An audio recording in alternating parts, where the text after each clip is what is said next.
asking about basketball season, and I can tell you that so we have meetings. My office is a lot like your office. We have meetings, and sometimes we have meetings to talk about the meetings we're going to have, and those meetings are bountiful.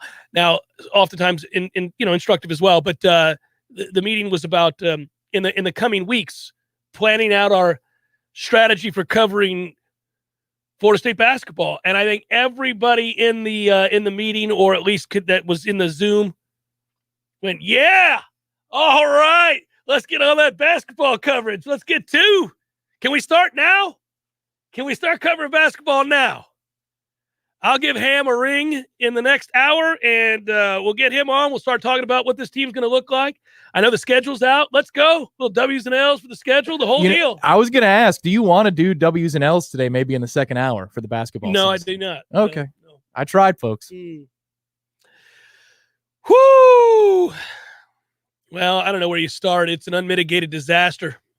It is just an absolute mess. I don't have to tell you something that you don't already know.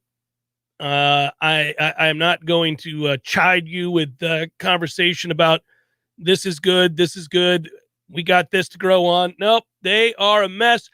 People have said, well, let's wait and see if FSU truly has hit the bottom of the barrel or reached rock bottom. Well, the answer is yes. I mean, everything else is gratuitous. It's like violence in a film. At a certain point, you're like, oh, it's just gratuitous violence now. I mean, it's just silly over the top. That's where we're at now. I mean, when you lost at home to an FCS school, there's nowhere it can't get worse. You lost at home to an FCS school as a 27-point favorite. So, everything that happens now, it just seems like piling on. And it is almost impossible at times not to get that sense that the football gods, the football world is working against you. And here's what I mean. So they lose going away in this game, and they have 6 turnovers. And, I mean, Jesus, right? I mean, really? But and having said that, I just want to point this out. Those were the exact words I said before joining the Warchant.com postgame show as I was walking up the steps of the office. Yeah. I mean, Jesus. Yeah. Okay. Let's get those phone lines going. I got complimented. My wife said that I was remarkably calm given the circumstances. Like, calmer than you are. Yeah, I was remarkably calm as I was sitting there watching the game. Because I thought, well, again, grand opening, grand closing already happened. That was last week. Grand opening, grand closing, peace. We're done here again. Another September that I would like to pee on. I'm just done with September. September can go to hell. I don't care about September. You know what? If your loved ones were born in September, God bless you. You have something to fall back on, because the rest of us think September shouldn't exist as a month anymore. It just shouldn't exist. I hate it. Hate it. Anyhow. Calmly, I sat and watched, and what I got agitated by more than what was going to be the inevitable loss and some of the absurd choices that our coaches made regarding certain calls for certain players. I don't know that at any point, if I'm on the headset calling plays, I say, hey, let's let the kid with one working foot run it in. That's probably not the call. Let's not do that at any point. How that doesn't get somebody would go, wait a minute, what'd you just call? But that didn't happen. So anyhow, beyond that, it was sort of this, and I know officials need to be detached and unemotional. They have to go about their job. It's a very sterile thing that you can't show emotions one way or the other. Then you would rightfully be accused, obviously, of having a bias of some sort. But the way in which they calmly threw absurd penalty flags on plays that really turn out to be very critical moments in the game for a team who's as fragile as Florida State is did bother me. I think I would have been thrown out of this game if I had been Coach Norvell, which would not have been a good look. Not a good look. But I really think when you call the personal foul, the roughing the punter penalty, and it's not roughing the punter, and the penalty on Jermaine Johnson on the sideline, which is also not a penalty, and those lead directly to points. I don't know that I could have kept control, because here's what is true about Florida State. They're not good enough to overcome those. They're not good enough to overcome giving in essence, what's a turnover? Giving the other team another opportunity. And those got cashed in. And I really thought, well, I don't know. I don't know how you can keep your composure and comport yourself with any dignity in those moments. Those were really important calls. I do want to point that out. Really important calls. Now, that does not take away that there was no semblance of a game plan and that we seem to go into games willy-nilly unsure of what we are and what we're trying to do. No, that's all still true. We don't know what we're doing. We don't have an identity. Coach Dillingham said today a lot of curious head-scratching things, which I'll talk about momentarily. No, it does not undo all of the nonsense we see from this coaching staff. I am just saying those are really big moments in the game that went against us, and they were absurd calls. And I hate the ACC and its officials with every fiber of my being. Hate them. They can all go to hell. It's awful to watch them just calmly, oh, yeah, clearly you did that. No. I don't. Maybe it's, again, a reputation of an undisciplined group, perhaps. But damn it, man, they're just simply not good enough to overcome those things. And those are 14 huge points. So I'd ask you this question. Who was more prepared to do their job on Saturday? Was it the ACC officials or was it our staff, specifically the offensive staff? Because as bad as the ACC officials were, I think it's debatable. In fact, they might be the underdog in that equation. If your plan is no plan at all at quarterback, we're just going to alternate back and forth, which, okay, so you took the or off on the depth chart. I guess that was just a lie. It's gamesmanship because you wanted to catch Wake off balance, that we're going to be going back and forth between two quarterbacks. I think they're rat trapping. I think you're seeing I think you're seeing a lot of desperation that has led to confusion and uncertainty and no identity and no semblance of a willingness to stick to something. There has to be, it's funny. Ira and I were talking last night on the Sunday Smash show on warchant.com, shameless promotion. Here's the thing, though. We were having the larger conversation. When you watch a team that is trying to rebuild, and there are a lot of them out there, right? Some are having success, some are failing. You look at a team like Arkansas and what Pittman's done there, and man, they got a chance to upset Jimbo and Texas A&M this week, and they really do. That game's in Jerry's world. That'll be a fun game to watch. But okay, so anyhow, you watch guys who, let's say, take over a job and they're lacking the talent, the requisite talent to make real strides in their conference. They're just not good enough. Where they play is dangerous. If you look at where Arkansas is located in the SEC, tough times when you take over that job, right? But if you watch a guy decide, well, this is what we're going to be. This is who we are. This is what we're going to be. I'm a former offensive lineman, being Pittman. I know how important it is to win the line of scrimmage. I know how important it is to be tough. Because linemen, you're going to associate that, right? Banging heads all game. We're going to establish at some point that we can run the ball, and we are going to stop the run. That's what we're going to be about. That's my whole thing. Now, from there, we'll add wrinkles, but that's what we're going to be, and I have to establish that. And then you watch them in year one kind of adhere to that and take their ass beatings. Like, they're not good enough to block everybody, so they just take beatings. And they're like, nope, not going away from it. It's who we are. This is what we're going to do. Run it again. Run it again. If you want, use Wake Forest. Use Wake Forest under Clawson, who 2 years ago, we talk about this all the time, had nothing in the way of an offensive line. But he knew, look, we have to be a certain way. We're going to be able to do this. We're going to end up, using these other wrinkles off of this, but this is what we have to run in order to be successful. And we're probably going to see it get blown up in the backfield because we can't block, but we're going to establish who we are. I guess my point would be, you own it, you establish it, and you play to it. And you unwaveringly do so. That's not to say you don't make adjustments based on teams, adjusting to you. I'm going to cough if you want to whistle or talk off. All right, well, I can tell you about the Tampa Bay Lightning beginning next month, buddy. Looking for 3 consecutive Stanley Cups. All right, still on the back end of this. I wanted to talk about the third line. So the point would be, look, I get personnel's different, situations are different when you take over, and you can't equate everything. But I do think the coaches who adhere to something, who want to establish something, who say that I have to be this thing, and I know right now we don't have personnel to be this thing, but we are certainly going to play to this because ultimately we are going to get the players in here that allow us to be the thing that I'm trying to establish us to be, right? It keeps you from wandering in the forest. It keeps you from the uncertainty of week to week game plans that are wildly different and not based on anything. So you have to then, because you can go in and say, we're just outmanned. We're not going to be able to do this, but this is what we're going to do.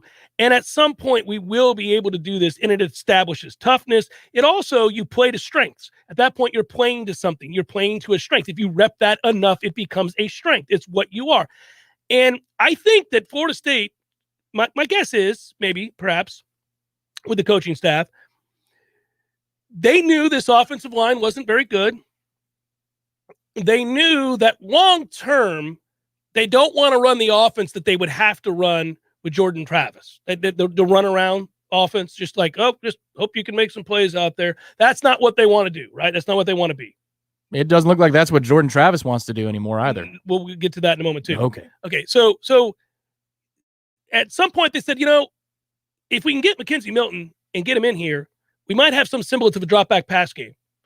And if we can throw the football, that opens up other elements of what we want to do. So let's try that. So it's worth a gamble when you don't have much and you're looking to add an element to your offense that you simply didn't have a year ago.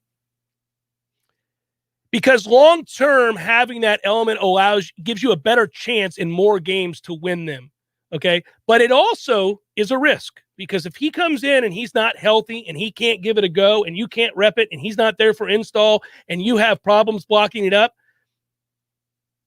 then you've kind of gone away from this one thing that you could sort of do a little bit of, right? This unfortunate gimmicky offense that you have to run in the interim until you can get some guys in here. They've gone back and forth.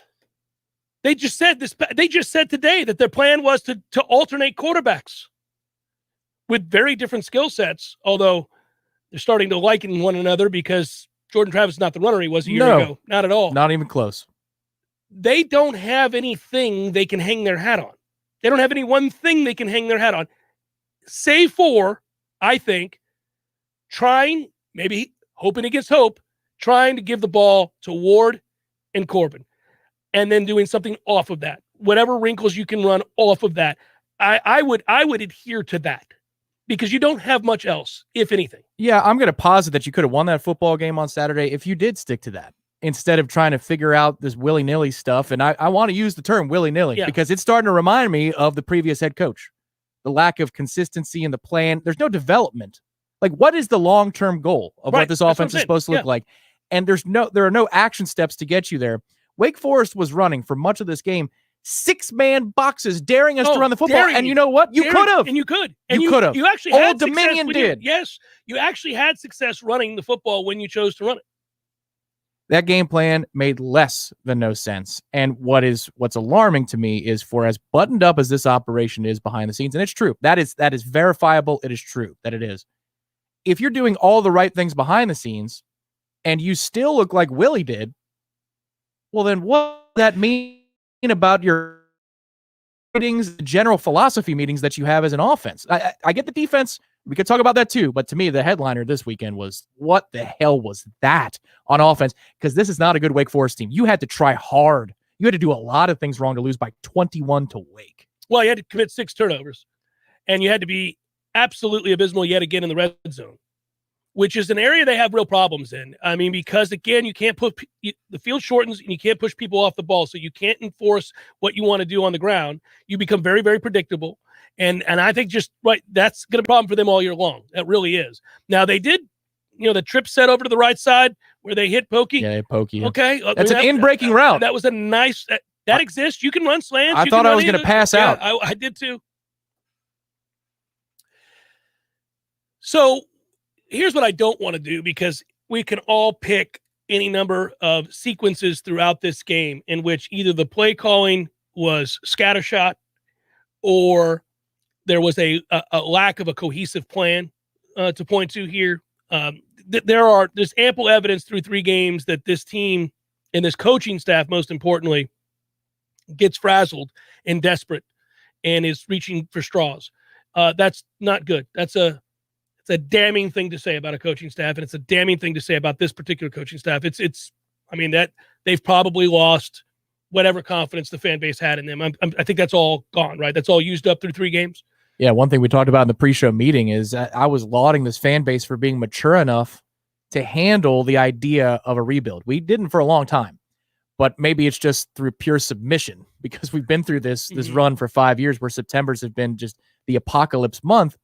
The loss to Notre Dame, people were energized by it because of the way we looked. Right. That to me signals maturity, that you understand that there's a lot more work to do, but we're working in the right direction. Right. And the moment that we turn that corner, that we become mature enough to handle that, they fail us in spectacular fashion 2 consecutive weeks. You just went through all this stuff to build up trust. Dare I say, the approval rating of the head coach had not been as high as or since Willie Taggart's spring game. Right? And it got to a place that it hasn't been in years. And just as you secure that approval rating and the confidence and the passion, you lose to J-State in unbelievable fashion, and then you don't have a plan against Wake Forest. It's, we'll see who's hot today. Yeah. Why do we even practice then? It's about who wakes up feeling good? I think that ultimately you have a deadly combination of terrible personnel. Indisputable. Okay. Terrible personnel and coaches who are not putting that terrible personnel in a position to succeed at all. That's a tough combination to deal with. You're not talented. I'm talking about depth of talent. There are individuals here and there that you can rightly point to and say, hey, if that kid played for this team, he'd be really good. Yeah. If he had gone somewhere where there was continuity, if they actually had a role for him, yeah, he'd be real good. But the point is, you individually take some of these guys and you say they're pretty good players. But in terms of depth of talent, segment by segment, don't have it.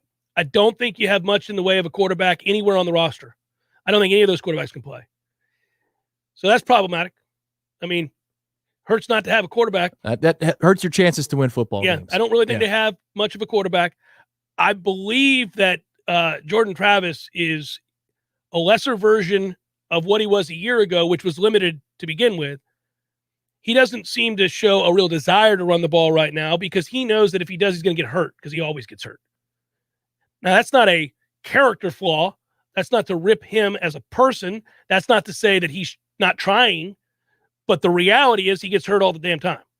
He got hurt again. All the damn time.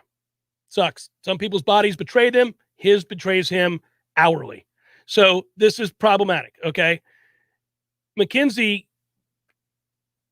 what does he do well? Well, the hard part on Saturday is what rhythm was he allowed to get into? None, but he's forcing balls and doing things. I'll tell you what would happen, though, if he did play more than one series at a time. We'd run the ball more often. And guess what? Maybe that's not what we're trying to do, but maybe there would be a eureka moment by drive-through. Oh, wait a minute. We can do this. I beg them to figure out what they want to be and stick to it and win or lose that way. And if that's McKenzie, fine. Just please pick what you want to be and play to it and win or lose that way. It's Jeff Cameron, 93.3 Real Talk Radio, Warchant TV.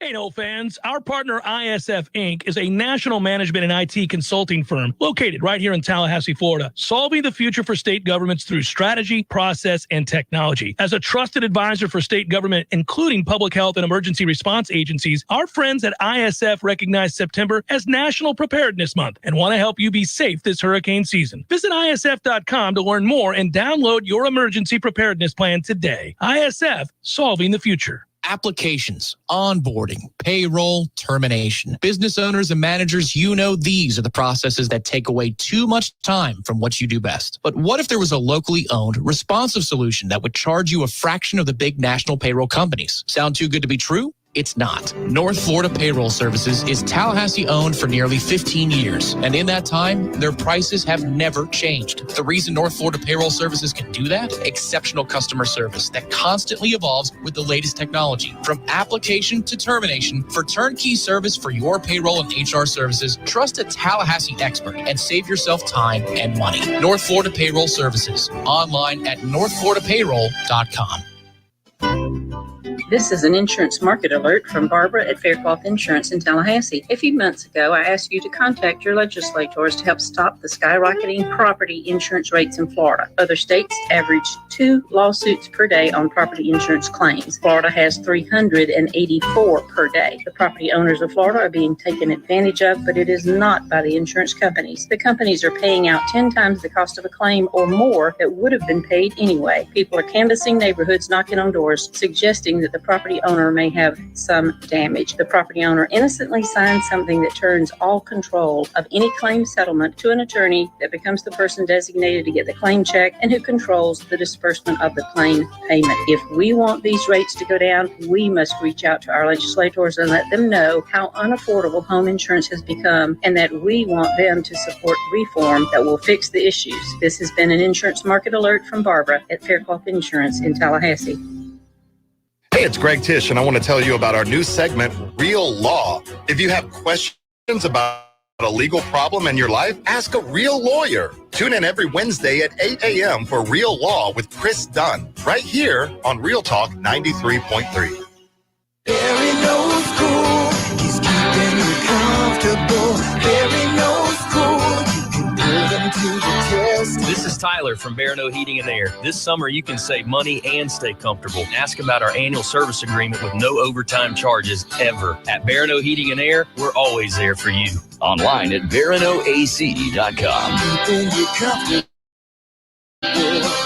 Is what Barry does best. Florida license CAC 1816-186. Welcome to Tallulah Talk After Hours, your home for all things CBD. Tonight, we're talking about the benefits of CBD personal lubricants, CBD massage oils, romantic CBD scented candles, chocolates, and even CBD bath bombs. Did you know CBD lubricants can lead to increased sensitivity, resulting in longer and stronger experiences? What's left to talk about? Get yours today at Tallulah CBD on Market Street and now open in Betterman Crossings.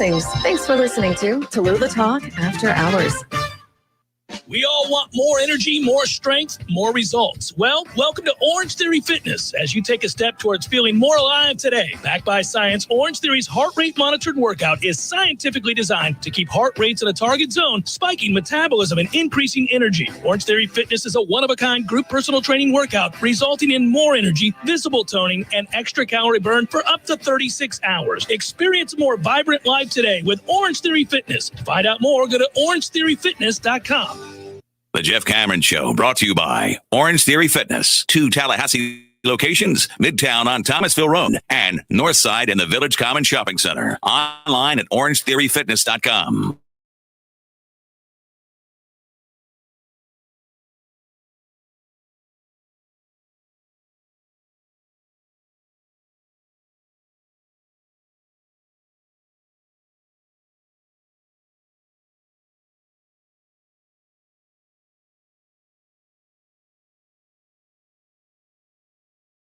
I feel like coaches' shows, for the most part, are pretty useless.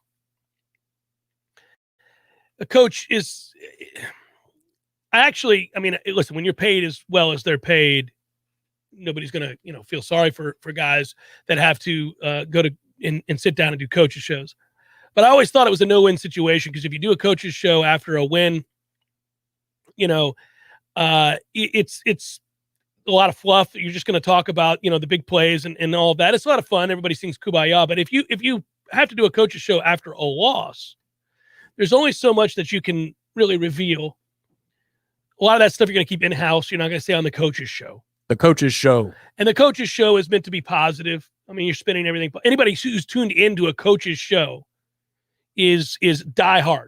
You're speaking to the choir at that point. So you're not going to dwell on the negative. You're going to just point to a few of the things that went well. If there is something tough that you'd have to answer to, it's not going to be asked of you on a coach's show, because it's in-house. But I always thought within a coach's show, just like a press conference after a loss, the less you say, the better. The less you say, the better. And today is another great example of the less that you can say, the better.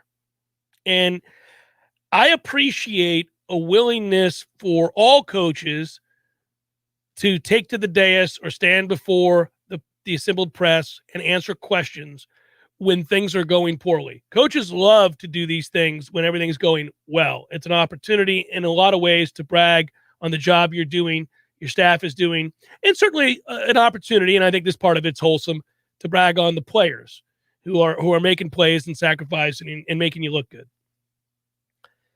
But you're kind of hamstrung when things aren't going well because it's evident to everybody that this is failing.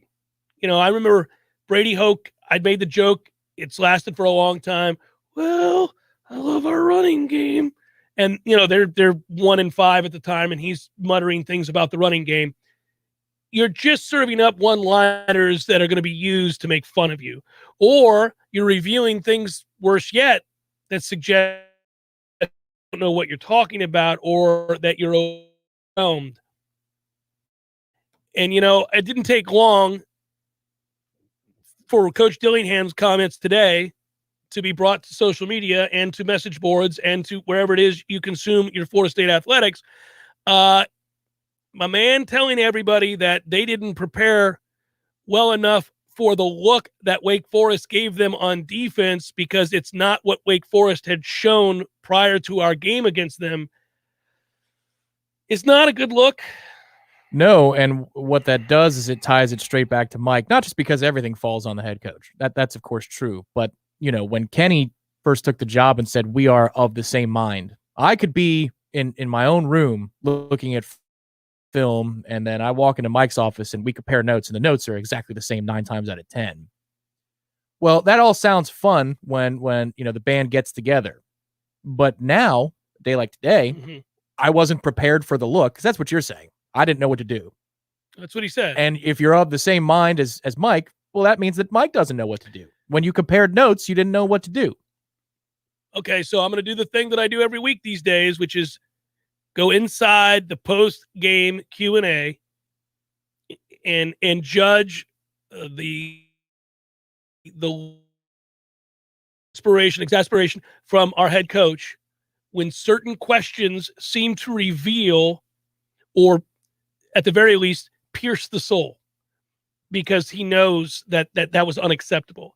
He got asked after the game about the 4th and 2 play and whether or not that was a designed run for McKenzie Milton. I mean, guys, we're running a designed run for McKenzie Milton, or did he have options off of it?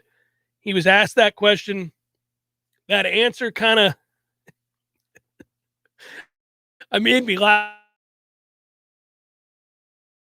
Inspired? No, but no. It revealed to me that he was less than pleased with the call. So here's what that made me do immediately. So you didn't call it. Yeah. So he didn't call that. Mm-hmm. Okay, so now we take a step back and realize he's not calling plays. So a 4th and 2 at that. It's an important play. Yeah. You would never dial it up for the kid who's got the, you know, leg issues. Sure. So if you're not calling plays and you hated the call, then you've got a conversation you have to have with your offensive coordinator at the very least. And that conversation may be, if it hasn't happened already, this would be speculation on my part, but just from watching the games, that conversation may very well be, I'm going to take back over play calling.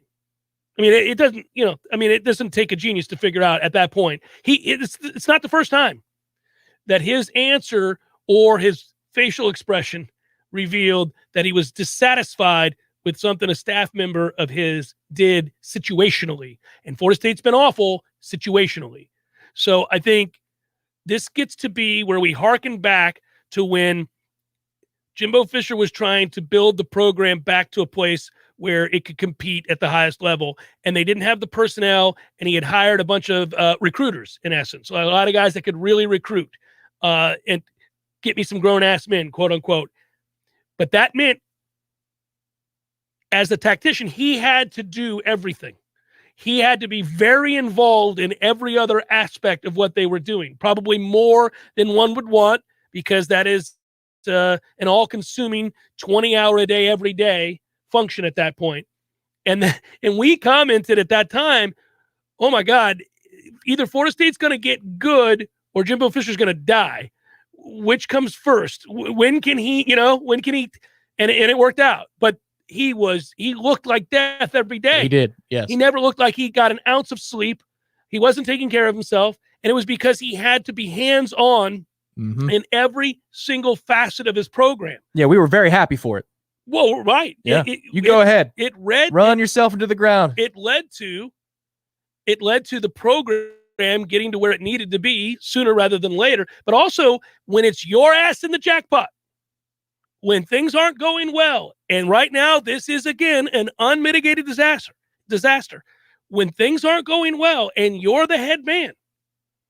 I mean, if the ship is going down, it better be with you at the controls. It better be with you deciding, okay, we're not doing this anymore. Here's how this is going to be.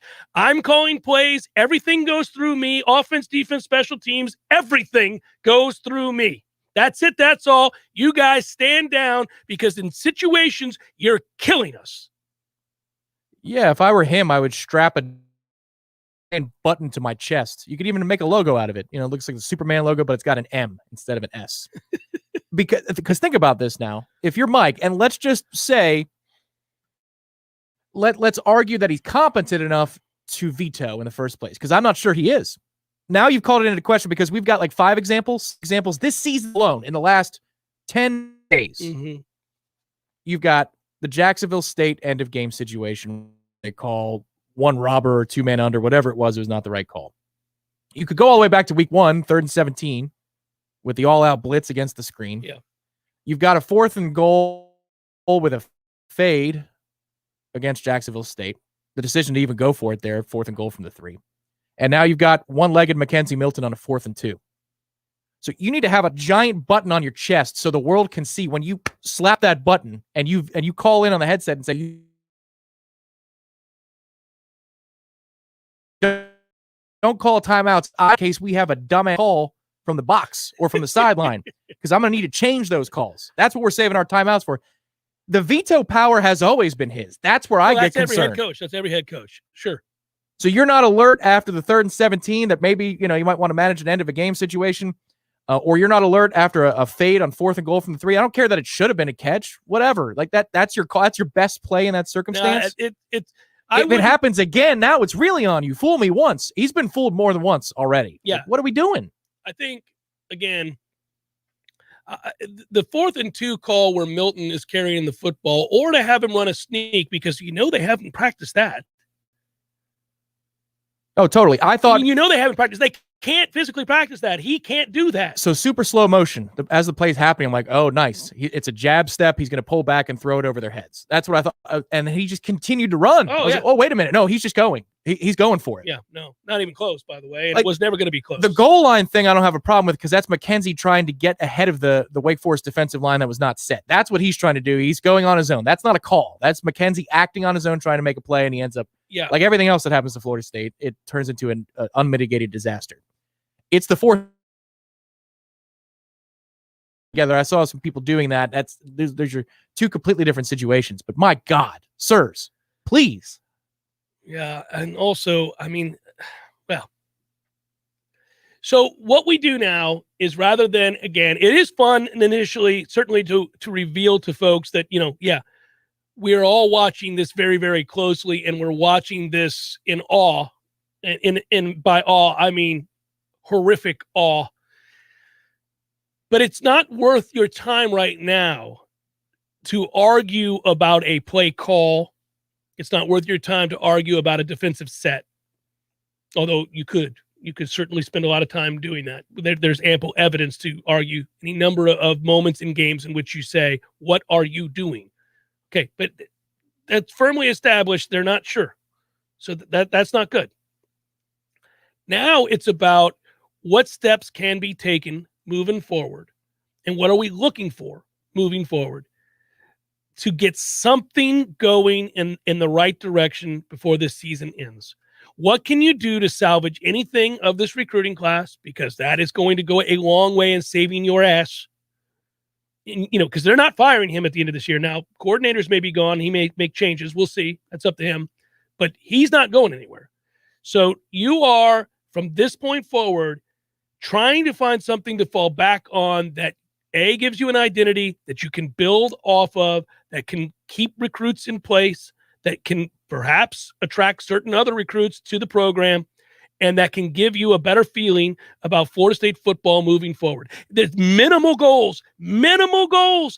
We're done talking about winning 7 games or anything like that. That's all gone. That's all gone. What can you do moving forward to show people that you've got some traction? Because right now we're just slipping around all over the ice, man. We got nothing there. There's nothing to fall back on. Yeah, the reason, and I totally agree with you, there's nothing you can do now about those things. But the reason that I harp on the micromanaging moments of these 2 games is in the grand scheme of the schedule. These are 2 cement mixer 85-mile-an-hour sliders over the middle of the plate that we just swung underneath. We didn't even get the ball. Right. That's why I get mad. That's a be bad Wake Forest team by their standards the last few years. And J-State is, that's self-evident. No. That's why I'm pissed about the micromanaging stuff. No, I got it. I mean, and again, there's a mountain of evidence that will concern you moving forward about what we do if we ever do get back into a position to win meaningful games. They've now revealed some things to you that you say, like we're wont to do on this show. If that's in you, I'm concerned. Got it. But now's not the time to worry about series-to-series, play-to-play, although I would like you to pick an ID and stick with it. But anyhow, I do want to see now what steps are taken, what tangible steps are taken, what progress can be made.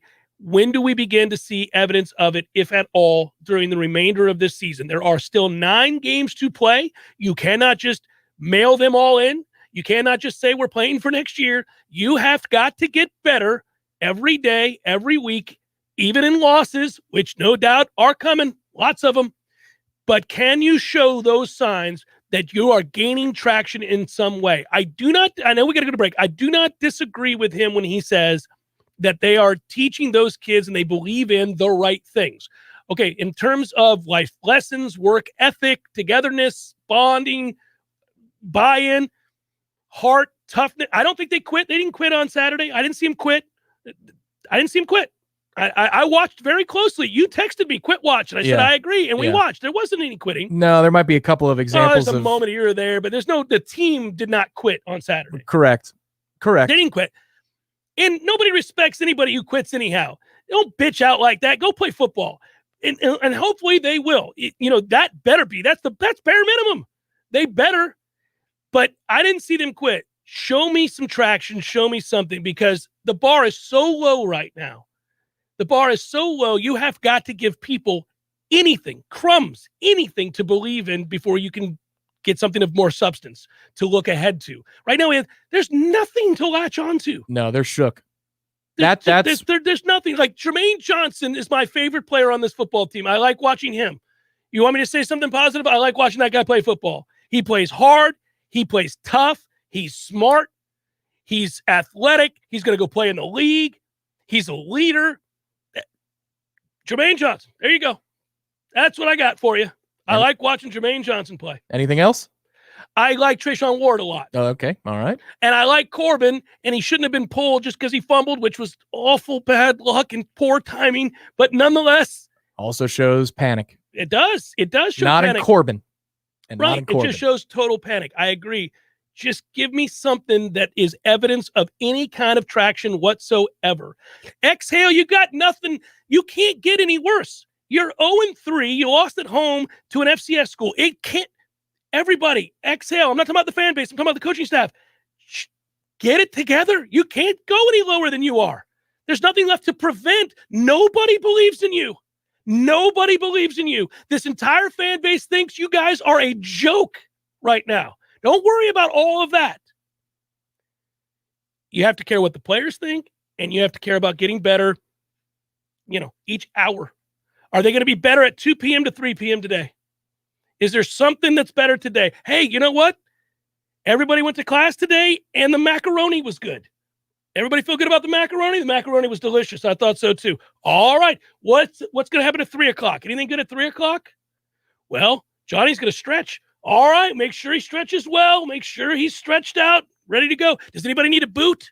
Anybody need a boot? We love giving out boots. Anybody need a boot? All right. Let's do that. Well, everybody got that. Next. Okay. What are we doing at 5 o'clock? Well, Got a team meeting at 5 o'clock. Let's make sure that team meeting goes well at 5 o'clock, everybody. No missteps on the team meeting. Let's make sure that gets, it's the dumbest ass. This is what you have to do. You got nothing right now.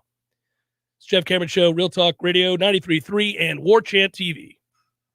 Your local news now. One woman was killed and another seriously injured in a wreck on I-10 in Leon County Saturday night. The incident happened shortly before midnight on I-10 near mile marker 205. Two vehicles were traveling west when one collided with the other. Both drivers were taken to Tallahassee Memorial Hospital for treatment. The first driver, a 54-year-old man from Tallahassee, suffered minor injuries. The second driver, a 23-year-old woman from Lauderhill, Florida, suffered serious injuries. That woman's passenger was pronounced dead at the scene. A Tallahassee woman, Gretchen Baselli, is facing federal charges after FBI agents say she arranged to hire a hitman to kill her ex-husband. Baselli plotted for months from June to September of this year to hire a hitman. Baselli tried to convince a friend to kill her ex-husband, but because he lived out of state, Baselli wound up agreeing to pay a hitman named Paul $25,000 for the hit. Paul was actually an undercover FBI agent. If Baselli is convicted in the murder for hire plot, she could face up to 10 years in prison. This is Rachel Lene with your Real Talk 93.3 local news update, brought to you by McEnmore Systems, Tallahassee's go-to Mac store. Check them out online at McEnmoreSystems.com. This is meteorologist Paul Trombley with your Real Talk 93.3 weather update. Scattered thunderstorms likely this afternoon, otherwise cloudy skies. Daytime highs approaching 86, southwest winds 5 to 10 miles per hour. Scattered thunderstorms likely tonight, lows level off around 73, overcast skies. Isolated thunderstorms again tomorrow, highs around 88, a mix of clouds and sun. This report is brought to you by the Lawn Johns. For all your landscaping and lawn care needs, visit thelawnjohns.com. Right now, 83. See Nice Tire and Auto Service at 4792 Bluntstown Highway today. The ASC trained technicians at Nice take the guesswork out of fixing your car. That's why wherever you see the Goodyear sign, you'll find what you want in tires and service. From preventative maintenance to a major overhaul and everything in between, you name it. Plus, Nice's services are backed by a nationwide limited warranty. Stop by Nice Tire and Auto Service. 4792 Bluntstown Highway, just west of Capitol Circle.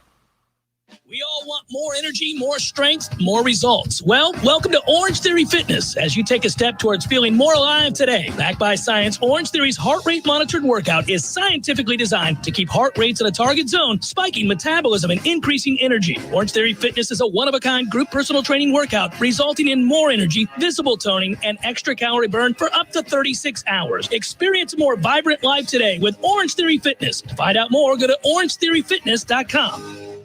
Greg Tish, Real Talk 93.3. Hey everybody, this is Greg Tish. Thank you so much for listening to Real Talk 93.3. Don't forget you can check out me and Maddie Rowe every Monday through Friday from 6 a.m. to 9 a.m. on the Greg Tish Show. Wake up with a smile with the Greg Tish Show. How's that sound, Maddie Rowe? Is that a good promo for you? That's good enough for me. Is that good? Are we It's at good for 30 everybody. seconds yet?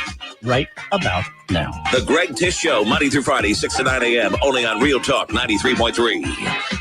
The Jeff Cameron Show is a production of the Warchant.com Multimedia Network. Check out Warchant.com today for the latest news inside Florida State athletics. That's Warchant.com. Now, back to Jeff on Real Talk 93.3.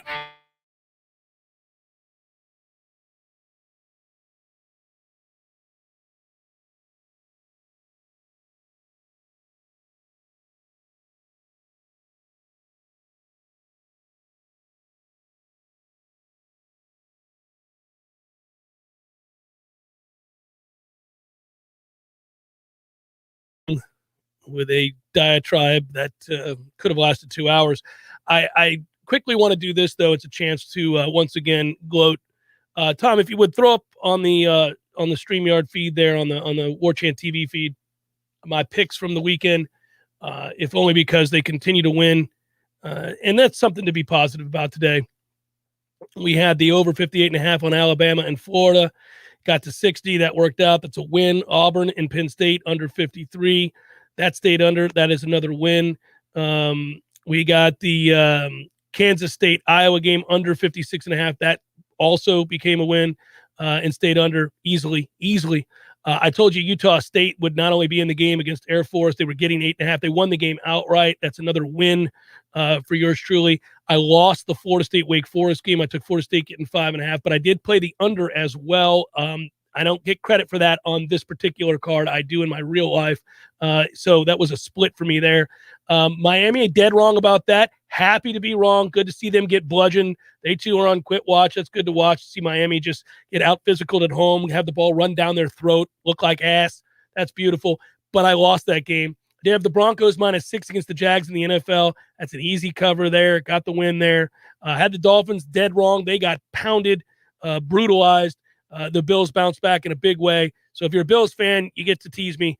Good for you. And I have to donate Tom's 20 bones worth of well, I was gonna say it's not cash. you're not giving him 20 but 20 bones worth of food to a local charity. Well, easily, and happy to do it. And then I had the Patriots, who we knew would confuse Zach Wilson, maybe not to the tune of 4 interceptions as he threw, but we knew it would happen because that's what Belichick does. I took the Patriots -6 against the Jets. That's another W for yours truly. So a good week, and a good week both here on the air and off the air. I'll just note that. Hot damn, Big Daddy's done it again. And on that note, quick break, come back. Jeff Cameron Show, 93.3 Real Talk Radio, Warchant TV.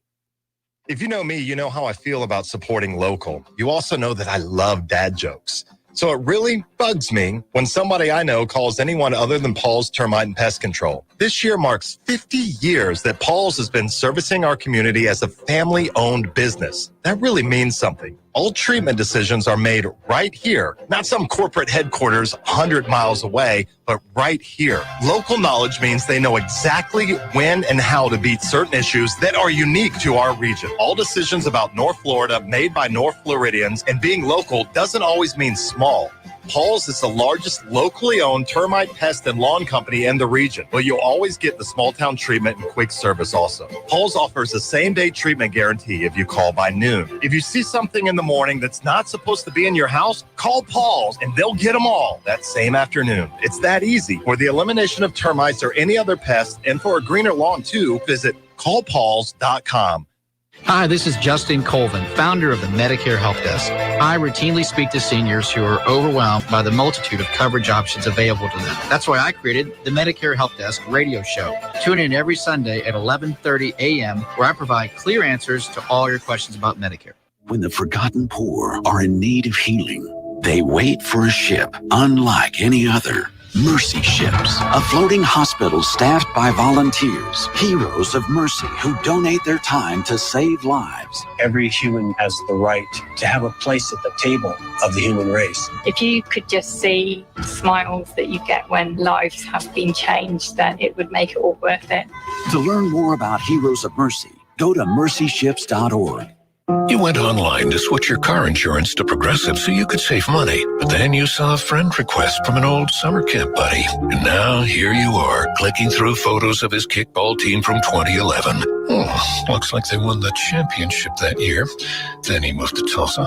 Oh, a new tattoo. Yes, they said it was easy to save hundreds on car insurance with Progressive, but they forgot about the rest of the internet. Progressive Casualty Insurance Company and affiliates. National average savings by new customer surveyed who saved in 2019. While other gun stores come and go, Red Hills Arms remains Tallahassee's go-to local gun store for all your firearms needs. At Red Hills Arms, they're right on target. Stop by today and get welcomed in like family. If you weren't the owner of Gordo's and all those wonderful restaurants, Eddie, what would you be doing? You know, I think I'd want to be I don't know what I'd want to be, a boat captain or a cowboy.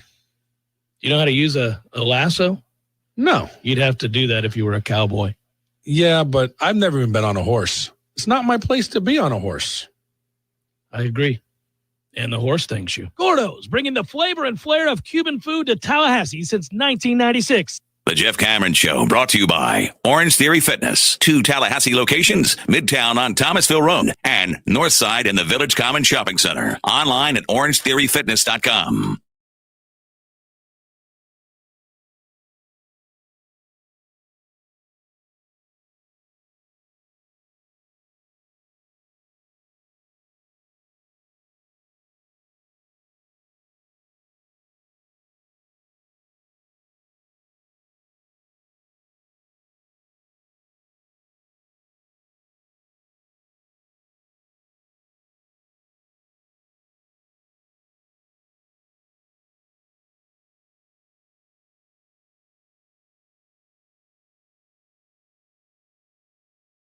There that that could be interesting to see what they do. You can't blanket decide that, okay, so-and-so is not going to be here 2 years from now when we have a chance to be an average football team, so let's move on from them.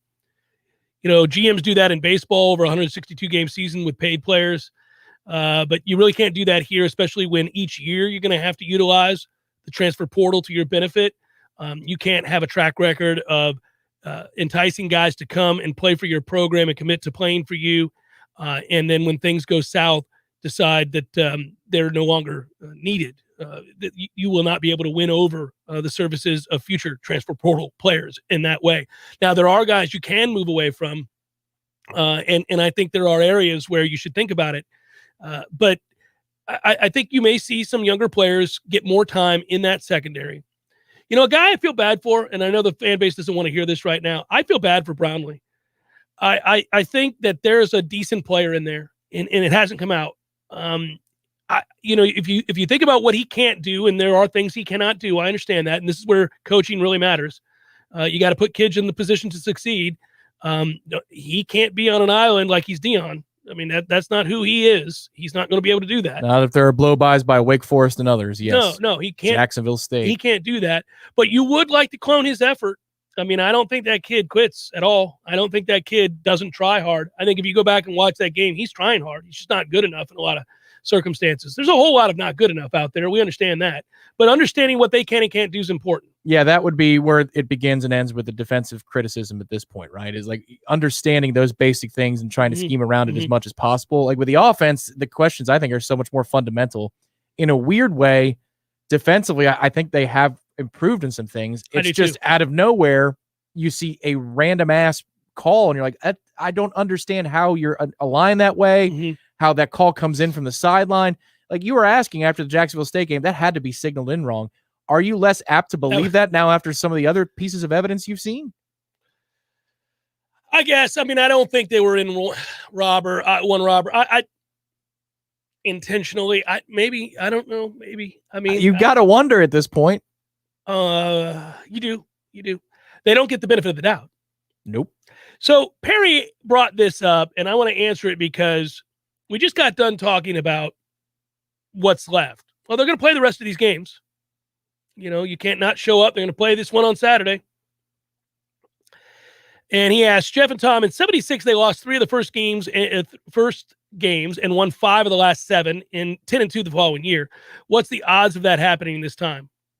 Well, I don't know what the odds. That's an interesting question. I don't know what the odds are of that happening. They're long odds of that happening. But I think the spirit of that question is something worth addressing.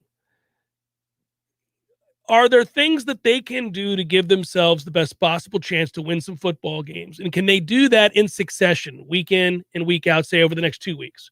Not saying you garner those wins, although I don't think that, Syracuse is an automatic loss, for example.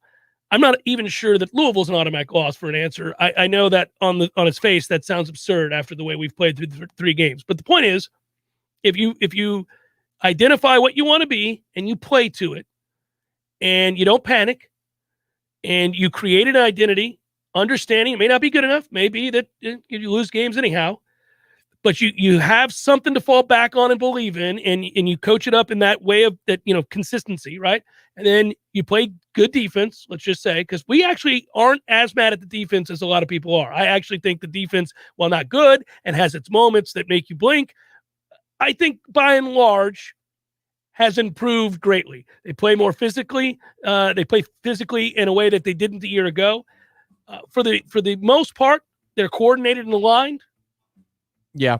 They're a little late on substitutions, and they're problematic, but the other things I think are accurate. You just need Mike to call the big plays. He calls the coverages for the big plays. Growth each week is what Perry's getting at. I think they have a shot at that hour 2 forthcoming. Stay with. The Ben Shapiro Show takes over from 3 to 5. Coming up next on Real Talk 93.3 WVFT, Gretna, Tallahassee. Breaking news this hour from townhall.com. I'm John Scott. Police in Virginia investigating a shooting at a high school. Newport News police on the scene of a shooting at Heritage High School. A school spokesperson says there was a weapons-related incident at the school with at least 2 victims that have been taken to the hospital. The United States will soon ease COVID-19 travel restrictions. White House correspondent Greg Clugston with that report. Beginning in November, all foreign nationals flying into the country will need to be fully vaccinated. The White House says travelers coming here will need to demonstrate proof of vaccination before boarding, as well as proof of a negative COVID-19 test taken within 3 days of flight. President Biden will also tighten testing rules for unvaccinated American citizens who will need to be tested within a day before departure to the U.S., as well as on their return. Greg Clugston, Washington. Also at townhall.com, the U.S. is flying Haitians back home in response to a massive immigration and humanitarian problem along the southern border. Over the weekend, the U.S. began flying illegal Haitians camped in Del Rio, Texas, back to their homeland and started blocking others from crossing the border from Mexico in a massive show of force, signaling the beginning of what could be one of America's swiftest large-scale expulsions of illegal migrants or refugees in decades. 3 flights left Sunday, and Haiti said 6 flights were expected Tuesday. In all, U.S. authorities moved to expel many of the more than 12,000 illegal migrants camped under a bridge in the border city. Rhonda Rockster reporting. Canadians voting in a pandemic election that threatens to knock Prime Minister Justin Trudeau from power. Trudeau gambled on an early election in a bid to win a majority of seats in parliaments. Polls indicate Trudeau's Liberal Party is in a tight race with rival Conservatives. On Wall Street, stocks sharply lower. The Dow down 759 points. More at townhall.com. One listener that stands out that I worked with was this older couple that was interested in refinancing. They reached out to a few different lenders. Their credit wasn't the best. I know some of these other bigger banks, you just won't hear back from them, which I cannot stand. Not everybody has the 780 credit scores. And just because you don't qualify at one time doesn't mean that you'll never qualify. I'll walk you through what you have to do, whether it's 2, 3, 6 months from now. Back to that older couple, we worked with them for months and months to improve their credit. And we were able to get the loan done. We were saving them hundreds each month, thousands of dollars a year, finally got themselves into a situation financially that they can handle and they could start saving money each month for retirement. End of the day, they just could not be happier, which just put a huge smile on my face. We are United Faith Mortgage. United Faith Mortgage is a DBA of United Mortgage Corp. 25 Melville Park Road, Melville, New York. Licensed mortgage banker. For all licensing information, go to nmlsconsumeraccess.org. Corporate NMLS number 1330. Equal housing lender. Licensed in Alaska, Hawaii, Georgia, Massachusetts, North Dakota, South Dakota, or Utah. Crawfordville Auto and Tire. Crawfordville Auto and Tire. Oh, hey there. I was just singing the praises of Crawfordville Auto and Tire. They do just about everything. Complete engine rebuilds, brakes, shocks, tires, oil change, you name it, they do it. And they offer a 12-month, 12,000-mile warranty on all parts and labor. Most of the time, they can service your car the same day and offer towing to help you get to the shop. Now that's something to sing about. Open weekdays from 7:30 in the morning until 6 at night. Crawfordville Auto Repair and Tires. These recruiting updates are nothing but fluff. Are you wasting your time again on free blogs and social media to get the scoop on FSU recruiting? Yeah, it's all bait and switch. You're on Warchant.com. What's really going on with FSU recruiting? Could be another top 5 class, but for the real scoop, you'll need to get your own Warchant subscription. What's it cost? Free. There's a 30-day trial offer. Just sign up and you'll get full access through signing day. And nobody has more accurate and timely information than Warchant.com. You know I like free. Sign me up. Warchant.com, your ultimate Seminole source.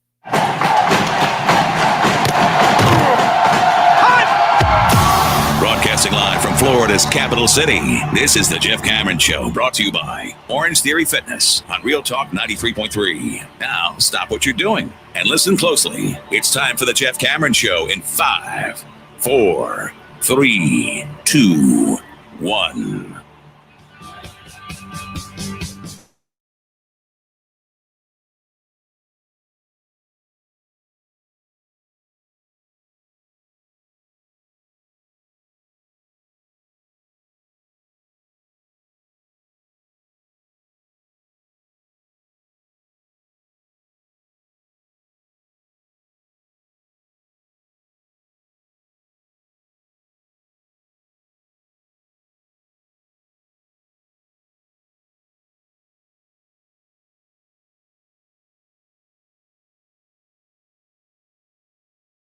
Another day of the week. I mean, damn it, man. Loss recap Monday, everybody. I think we used to call them in Willie's days Referendum Monday. Yeah, we're getting there. Yeah, it's brutal. It's brutal. We had a short segment there towards the end of the last hour where I was talking about trying to latch on to something that gains you some traction and gives you a chance to build something moving forward. I've said to you a lot, like a broken record, this team needs something good to happen to them a lot early in these games. And it's so surreal to watch the amount of things that don't go right. Now, that's what happens to bad teams. I get it. And a lot of times you got to make your own luck. But I do think they are snake bit. It's crazy. And I'm not a guy who believes in curses or anything silly like that. But, man, you get that turnover and you give the ball to probably one of the 5 most dependable people on your team in terms of preparation and work ethic and toughness and overall ability, and he fumbles. And the kid for Wake makes a great play, puts his hand right on the ball. It happens. It's like when a helmet hits the ball. It can happen to even the most ball security conscious player that there is. It does happen. But I thought of all the times, because that's random, right? We talk about turnover luck and that kind of stuff. Really? Okay, so you get that play in your favor. What happens if you go down and score? What happens? It's a gash. You gashed them on the first play. It's a huge hole. Right. And then you fumble the football, and Wake goes down and scores. Same thing when you get a stop, and you end up with the roughing the punter. It's not roughing. That is an over-officiated jerk in that moment calling that play. That is a reputational call. Yeah, it's 5 at worst. It's probably 5 because you hit him on the hip. But, you don't hit his plant leg at all. Barely. Anyhow. Yeah, okay. There's that. And then you got the play out of bounds, Jermaine Jones, which is not a penalty at all. Not at all. And they call that, which is a brutal call. Yeah, and if that punt got off and it was not called, there was also a block in the back that it was a head-on block. It was a good block, and it's right the there. Official throws it right away. Oh, he threw it right away. No, it was it was unreal. So can I ask, why would you call a block when that's the field position situation? Like, what benefit? Like, I understand if they're in their own end zone, maybe that's the time to dial up the pressure and see if you can't make something happen and force the issue. But in that circumstance, I don't know. It just seemed like an odd time to even try it. You're trying to create some sort of momentum shift, some moment that gives your team a belief. This is where desperation breeds desperation. You don't believe you can go 90 yards, I guess would be the answer. This is where you end up like, okay, well, maybe we can get to them. We're athletic. They almost get there. It just doesn't happen. But you're right, by the way. As an aside, it's funny you bring that up because it did not matter in the big scheme of things. That official is looking, the one in the end zone is looking at the block right in front of him and calls that a block in the back. And he's 100% wrong, and it's not even close. It's not even close. I'm glad you saw that too. Oh, buddy, I jumped off the couch because I wasn't sure what they were calling back here. Yeah, I thought it was 5 live. Just because you see the collision, and I understand what you're saying on replay. It's a grazing, but I thought it was going to be 5, and so therefore that block in the back penalty was going to kill us, and the field position would have been like the 4 or something along those lines because of the half the distance. And it didn't matter, but it's something in a long line because we did get the break. Frankly, I thought that they might have been able to call PI on the interception that we got. Yeah. Just judging by the way we were bracketing, I thought, it's close. Given what the ACC does, I think that's going to be PI. And then they pick it up. They say there is no foul on the play. Yeah. And then we fumble right immediately after. You can't make it up. The officials end up getting in this game a bit of a pass because of the 6 turnovers and the lopsided number. So they end up, they're not highlighted here. But there is enough. This is a separate issue. This does not have to do with all of the things Florida State's coaching staff has done poorly so far. It doesn't have anything to do with, the many mistakes that we've highlighted here today. I do think there's enough there for the coach, in this case, Mike Norvell, to talk to the ACC and say, well, let me highlight this play, and this play for you guys to go back and review, because all those plays are reviewed and those officials are reviewed, their performance is reviewed. It was a bad day for that crew. And in college football has a problem. It's interesting too, because most of my listeners and both of us to some degree are more passionate about college football than pro football. But the way that the game is called in college football, by way of comparison to pro football, is such that it drives me to the NFL. This is not a game for the faint at heart. It is a brutal, brutal game. We know that. In the same way that we know that there are other sports that are equally as brutal. Hockey is a brutal sport. There are times that perfectly legal hits make you recoil at the violence. Now, I don't mean it as in you're squeamish and you can't watch anymore, just that when you see somebody get squared up against the boards. Yeah, there were 4 or 5 yesterday in the Atlanta-Tampa game where you go, ooh. Yeah, no, so the NFL features these kinds of hits series to series, and nobody is reaching immediately for the flag because it's too violent. The immediate, what college football has done is assume the worst of players' intentions. Play to play, tackle to tackle. And they've got to stop doing that. You have to assume the best. You have to assume that a kid wasn't intentionally trying to hit somebody with the crown of their helmet unless there's overwhelming evidence. Later in the game, there was. Yeah, the Sidney Williams call. Yeah. Oh, later in the game, there was. Yeah. I've got no problem with that call. No problem. That's dumb. By the way, he's going to break his own neck. That's dumb. Everything else, though, no, man. No, you saw the play in the Auburn-Penn State game. Nope. There are tons of these every weekend in college football. That's got to stop. It's got to stop. Yeah, the question that Perry had asked before the top of the hour was, what are the chances that we respond? And the thing is, that's a big word that Mike Norvell likes to use. How do you respond? Whatever happened, happened. What do you do next? And what I'm seeing out of this staff is a group that looks like a quarterback who's seeing ghosts. A quarterback who leaves the pocket when it's perfectly blocked up. Oh, yeah. A quarterback whose eye level drops from down the field to right in front of his face. And you see the panic. Yeah. The way that we're managing these games does not give me that hope. Now, I do think that the ACC is so bad that if you were managed well and you didn't panic, I think we might be 2-1 right now. I still believe that Wake Forest film that Clawson's about to grade, he's going to go into them. Like, if he hasn't already yesterday in the Sunday meeting, he did today. You think about all the dumb penalties they took that is completely out of character for Wake Forest. There was a lot of stuff there, yeah. You want to cut the kicker? He kicks it out of bounds twice, puts us on the 35-yard line 2 times, one of which Jordan hits the shot play, the busted coverage over the top. They're not good defensively. That offense was helped a lot by what we didn't do or the fouls that we committed and the turnovers we committed to put them in position to score. They should have dropped 50 if they were half as good offensively as they have been in previous seasons. That's not a good football team, and it didn't play clean. So it's those types of things that leave me thinking, no, there's little to no chance, Perry. But if they were managed well and the coaching staff didn't panic, this is a winnable game on Saturday. Syracuse certainly is. UMass certainly is.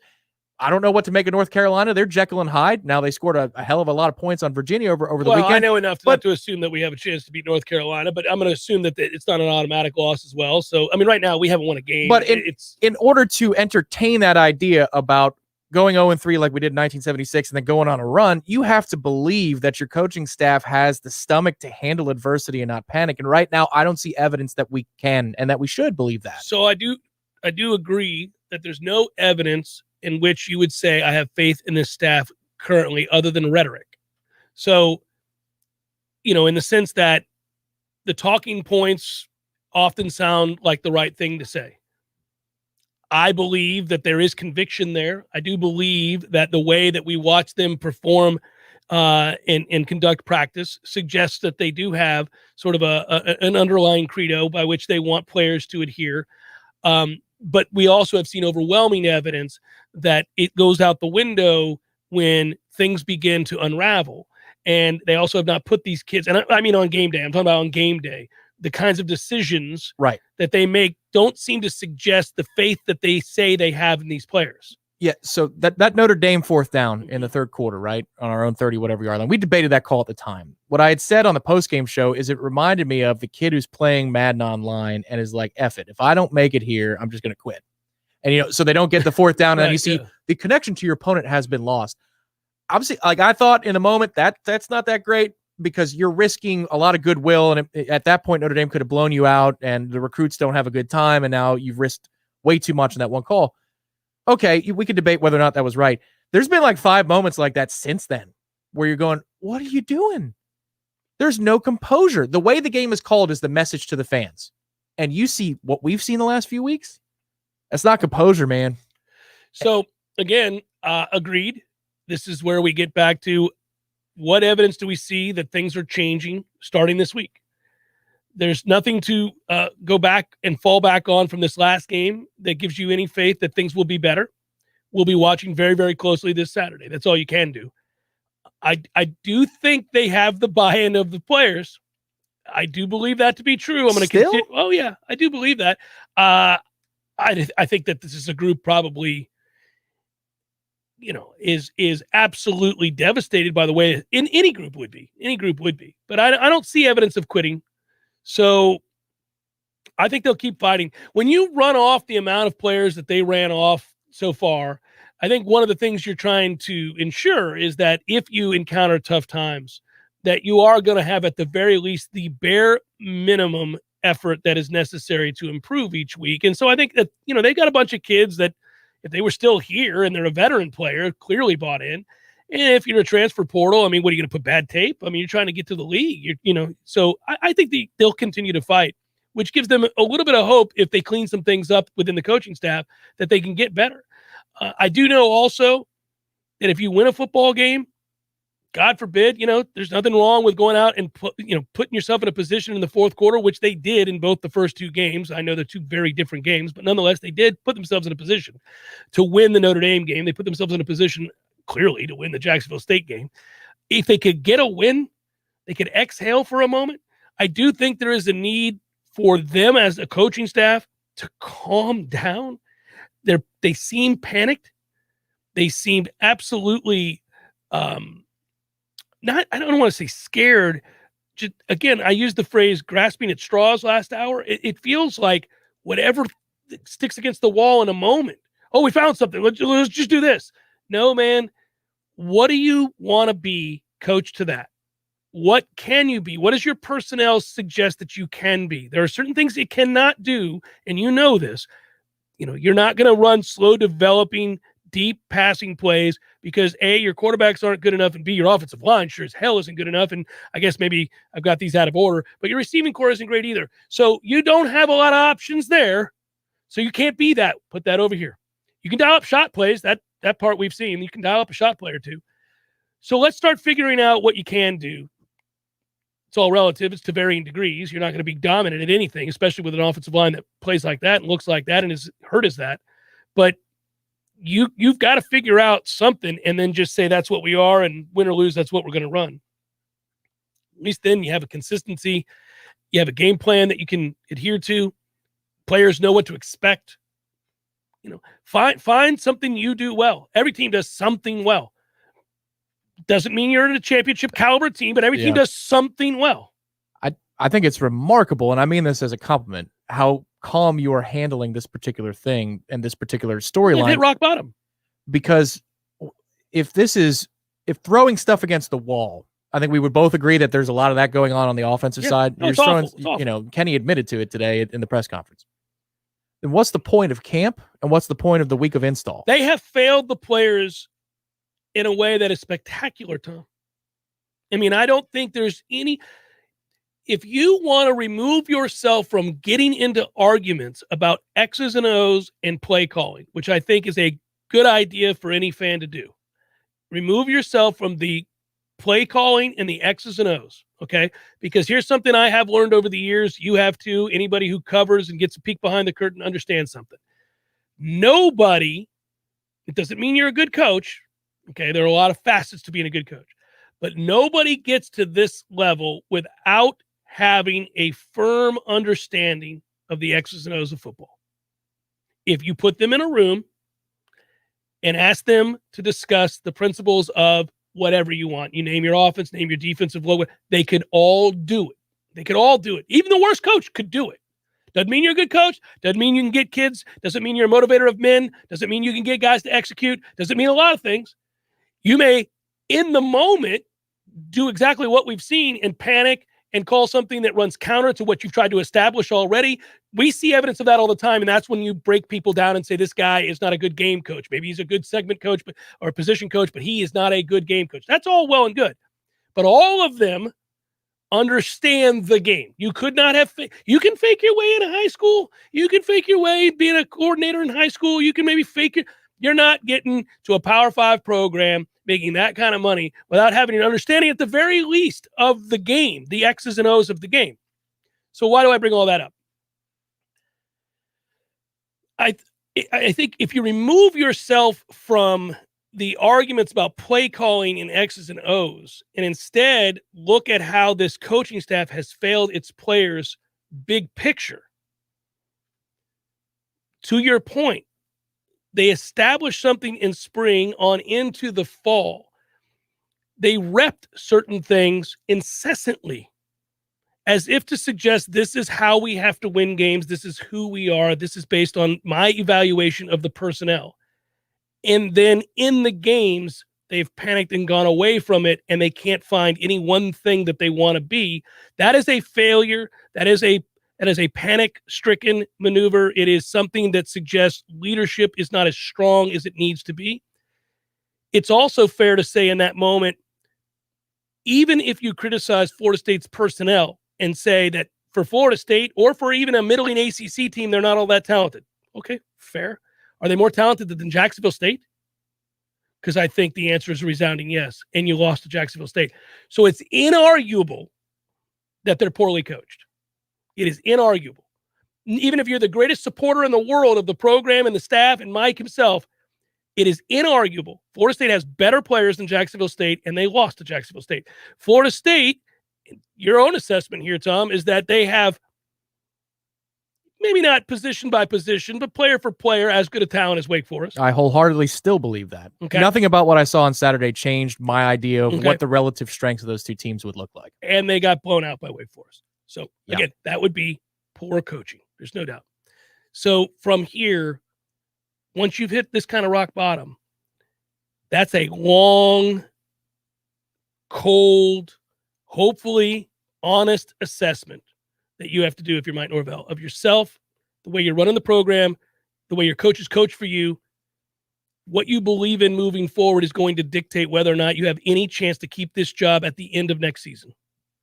It's all on the line right now, every day. So you better find something you identify with. You better find something, even if it's going back to grassroots stuff, even if it's going back to the stuff you thought you had established in the spring, whatever it might be, find it and go forward with it. And you may lose a lot of games. It seems inevitable now they're going to lose a lot of games. That's different than being scattershot. That's different than not having any sort of idea of what you want to be and then calling plays to it. We don't see any of that right now. I understand the counter is so they don't have really good personnel, Jeff, and they can't block it up. And so what are they supposed to do? Well, they can't do this. They can't do this. You can't tell me that the game plan was to come in against Wake Forest and change quarterbacks every series until you find the hot hand. Okay, that's your game plan? Well, that's not a very good game plan would be my opinion. But again, I'm going to remove myself from that. Okay? You didn't do that. You didn't do that. Right. You didn't change the quarterback every other series. If that was your game plan, you didn't adhere to your game plan. Yeah, there was a text in the Warchant change in the middle of the second quarter I sent to the group. I said, we're getting to the territory where the question for Mike is going to be, is McKenzie available, or was he available in the first half? I thought he was hurt. I thought that he got hurt in the first series, and here's why I said that, because it seemed to me that there's no way you would have come into this game after having announced him as the starter at the beginning of the week and removing the or and put in a game plan for him to run, okay? You would never have done that just to pull him in the second series. Like, that's insane. You would never do that. Yeah, so which is the falsehood? Is it the depth chart last week, or is it the explanation today? Right? Yeah. That's what you would say. Right. And there are things we can't know, and so it does lead to speculation. Was he hurt in the moment? Did he hurt himself? I mean, I'm not sure. He's out there for 2 plays. I mean, I don't know. But if he did hurt himself after 2 plays, we will be forced to start the discussion about whether or not it would be wise to give Chubba Purdy the remainder of the starts and have him, if you needed to, in some capacity, alternate with Tate Rodemaker. Yeah, what's the difference at this point? Well, I mean, Jordan's hurt every other series. If your starting quarterback, McKenzie Milton, is hurt frequently to the point where you can't, I mean, bless his heart is kind of cold. I don't mean it that way. I mean, if he's hurt, he's hurt. I don't know what to say about that other than you got to be available. So the running game was there on Saturday. I know you're saying stay away from that, but I mean, it's just, it's calling to you. It's like, we don't have a solution. It's like, wait a minute. You might very well have a solution, because here's the interesting thing. believe what you will about Pro Football Focus. If you look at the grading system, and we have access to that at warchant.com, our run blocking grades, not good. However, the production out of Ja'Shawn Corbin and Trayshawn Ward is good. So that's interesting. These guys are able to find their way around. They've schemed some of that open, we did against Notre Dame. Created angles, yes. The funny thing is, against Notre Dame, it looked like we had an idea and we had an identity of what we wanted to do, and Mike had some notes on Marcus Freeman about how he wanted to attack him. And if you saw the next week, Notre Dame played, was it Akron? I forget. Mm-hmm. They ran a lot of plays that we ran. I watched that game. Mm-hmm. A lot of the principles we used, they ran because they knew Notre Dame had a real hard time with it.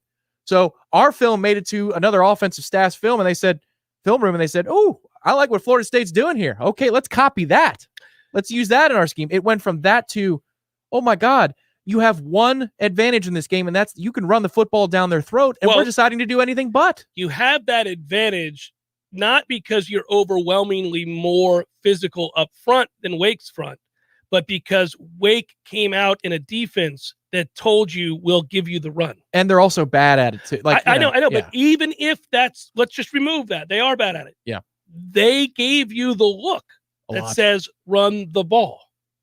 And you got credit, and we gave them credit for doing just that down 18 against Notre Dame. When Notre Dame wanted to salt away the game, up 18, not give up the big play, they played off coverage. They played way off the ball. You had numbers in the box, and you ran it, and you didn't get away from it, and you were able to get back in the game. Not only because you ran the ball successfully for big chunks of yardage, eventually scoring, but also because your defensive front was getting Notre Dame's offense off the field and giving you more opportunities. That has to be, when you see that look, what you do in this situation. And yet, Jeff Cameron Show, 93.3 Real Talk Radio, Warchant TV. Hi, Chris Kraft for the Kraft Brothers dealerships. At Kraft Nissan, we've been amazed at the number of Toyota and Honda people trading up to Nissan's new family of SUVs. The changes are stunning. And don't just take my word for it. Motor Trend tagged Rogue as the 2021 SUV of the Year finalist, adding that Rogue can go toe-to-toe with Honda and Toyota. Well, guess what, Tallahassee? We can't keep the new Rogues on the showroom floor. Seriously, you haven't seen one for yourself? Come take a test drive, and you'll see the new Rogue sells itself. And the 2022 Nissan Pathfinder, it's roomier, quicker, and better equipped. Plus, the second row seats easily slide and flip forward to allow access to the third row, even with a child seat installed. And finally, Car and Driver says savvy shoppers will be surprised by the new Armada's luxuriousness. So I encourage SUV lovers to come see the new Nissan family of SUVs. Everyone knows that Nissan SUVs have more standard equipment than the competition. The award-winning Rogue, Pathfinder, and Armada, only at Kraft Nissan, Mahan Drive, Tallahassee. Hi, I'm Jeff, founder of Which Superior Sandwiches, and I'm here to tell you about our signature Which, the Wicked. Why call it the Wicked? Some say it's wicked tasty, some say it's wicked large. One thing's for sure, with oven-roasted turkey, ham, pepperoni, roast beef, and bacon, as well as your choice of 3 cheeses, it definitely takes you from wicked hungry to wicked happy in just a few wicked good bites. Only at Which Superior Sandwiches. On Wednesday, the Wicked is just $5. 5 meats, 3 cheeses, $5. Summertime is color time. This summer, why not spend your time off with a home improvement project? You can use this time to try one of the most popular DIY projects, painting. And you can find your favorite color with one of America's most popular paints, Benjamin Moore. Shop for all the best paint colors and paint supplies at Epps Decorating Center with 2 convenient locations in town. Find out more online at epsdecorating.com. Welcome to Tallulah Talk After Hours, your home for all things CBD. Tonight, we're talking about the benefits of CBD personal lubricants, CBD massage oils, romantic CBD scented candles, chocolates, and even CBD bath bombs. Did you know CBD lubricants can lead to increased sensitivity, resulting in longer and stronger experiences? What's left to talk about? Get yours today at Tallulah CBD on Market Street and now open in Bannerman Crossings. Thanks for listening to Tallulah Talk After Hours. Nya, nya, nya. Ba, ba. Zimbabwe. The broken Bunsen burner burns so bright. Southeast Asian Peninsula. Hey, Jamie? Yes. I think the only line we need from you today is drivers who switch to progressive could say big. Cool. I just got to finish my warm-ups. Foul, throw in the towel. History. Switch to Progressive today. Santa ski slalom in a salmon skin suit. Progressive Casualty Insurance Company and Affiliates. We're planning a trip to Spain later this year. But our Spanish It's pretty bad. So we're using Babbel. Babbel's conversation-based method teaches you real-life words and phrases. And with Babbel's interactive, bite-sized lessons, you'll remember what you learned. There's no easier way to learn another language. Ahora hablamos español. He just said, now we speak Spanish. Babbel, language for life. Now try Babbel for free. Just go to Babbel.com. That's Babbel.com. We all want more energy, more strength, more results. Well, welcome to Orange Theory Fitness as you take a step towards feeling more alive today. Backed by science, Orange Theory's heart rate monitored workout is scientifically designed to keep heart rates in a target zone, spiking metabolism and increasing energy. Orange Theory Fitness is a one-of-a-kind group personal training workout resulting in more energy, visible toning, and extra calorie burn for up to 36 hours. Experience a more vibrant life today with Orange Theory Fitness. To find out more, go to orangetheoryfitness.com.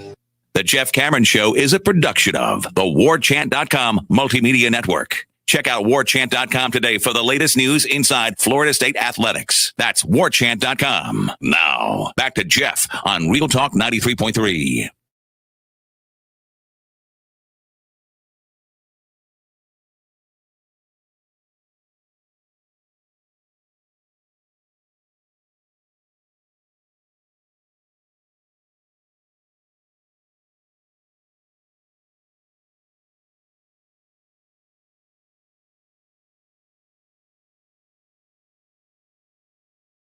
Question to be answered, most assuredly, yes. 4 wins? Oh, from this point on? From this point, they've already lost 3 4 games. wins and a win over Miami and a competitive game against Florida where you scare them. Yeah. You'd have to, I mean, like the rivalry games have to at some point enter the equation if you're looking for love. Yeah. I'm curious. Let's talk to our good friend Ira Schfel, Warchant.com. Hello, Ira. How are you, sir? I'm good, man, especially if Tom keeps playing the Marley. That'll make me feel better. Yeah, we could all get together and hang out with some Marley. Tough times. So, I have often said over the years that when things are going poorly, coaches need to say less, not more. Today is another good example of that. It's also another good example of why a lot of coaches don't like their coordinators to talk to the press, because it doesn't seem like there's much in the way of answers that you can give for what we see on that field Saturdays these days for Florida State. But hearing Coach Dillingham kind of say that, the plan was to alternate quarterbacks is somewhat frightening and frustrating. I think there are some answers there that suggest maybe he's not real sure how to answer for what we're seeing on Saturdays. What was your overall thought about what you heard today? Well, that didn't shock me too much about the quarterbacks because I just assumed that's what they were doing. There was no other reason why you would take McKenzie Milton after that first drive. 2 plays in, there's a fumble, had nothing to do with him. So I assumed that that's what they were doing. I kind of was confused about what they saw from Jordan that made them want to roll with him for a while. But, as far as the overall stuff, I mean, I think the biggest takeaway for me, it's going to be hard to write about, but I could certainly talk about is I just felt like with Dillingham and with Adam Fuller, the real big takeaway was they basically were admitting that, they didn't come out and put it on the players, but in not so many words, they basically said, look, we just have guys that can't perform what we thought they could perform.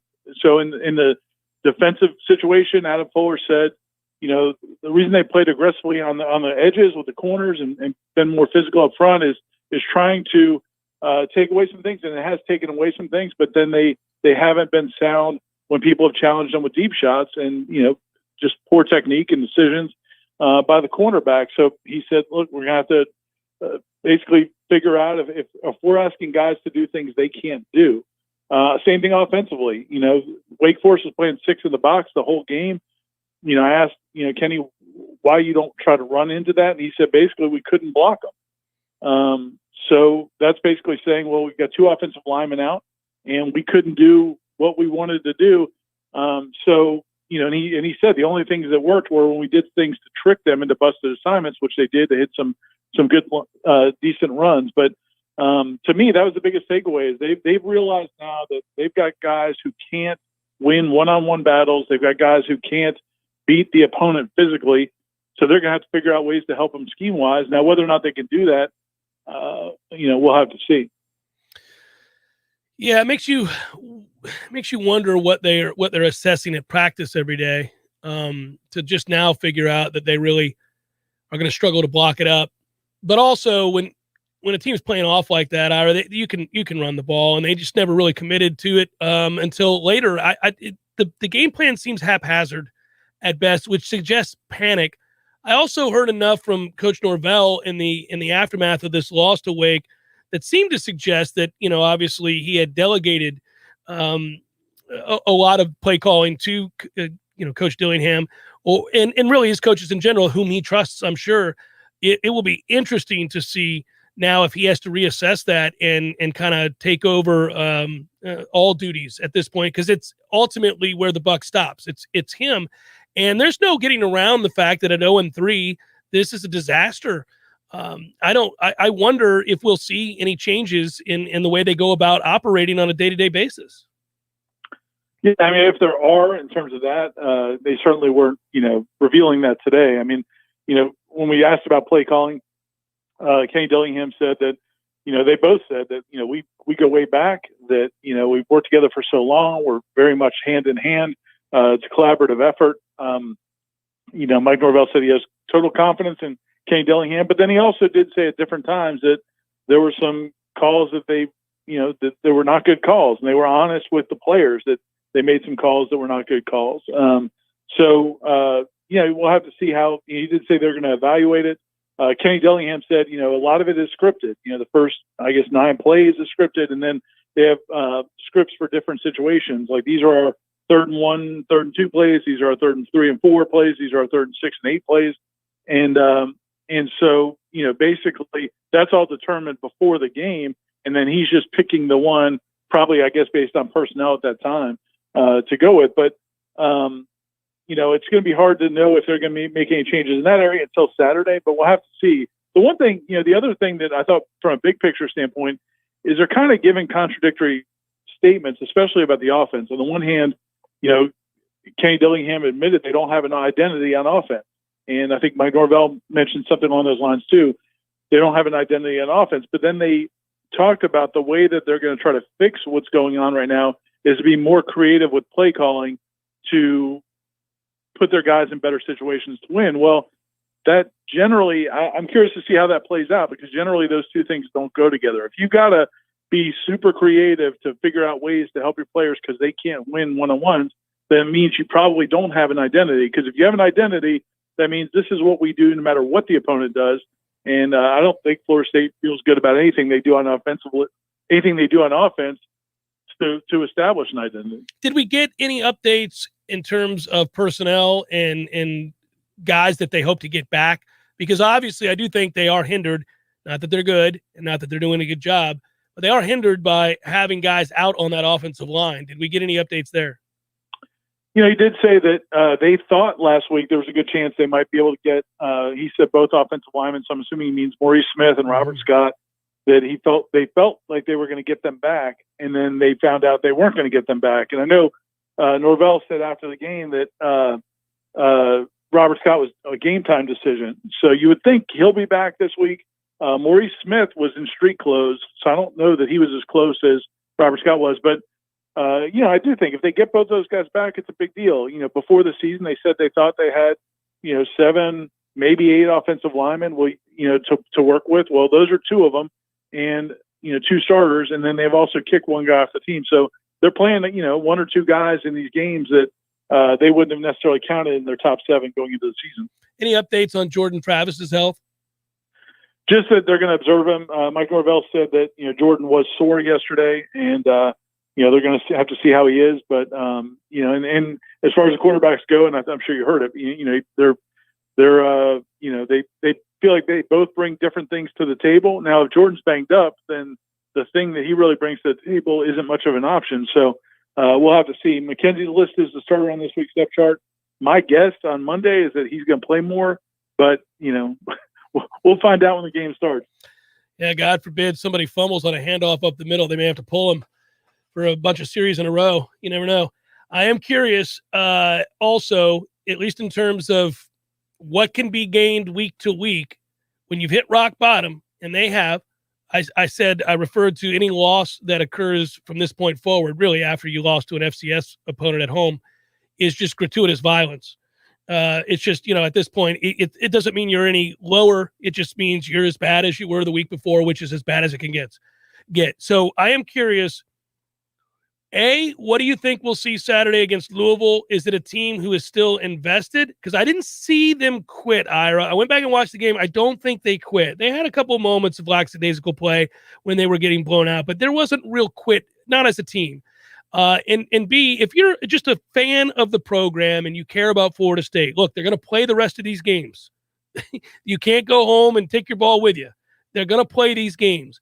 What, if anything, are you hoping to see, let's say over the next 2 weeks, that gives you any hope at all? I'm not even talking about winning games, although that'd be nice. What do you have to see to begin to believe there's something to build on here? Well, Mike Norvell mentioned that, Sunday's practice was really good. He thought the interest, the energy was good in the meetings when players were asking questions. They all seemed invested. So that's definitely positive. You want to see that continue.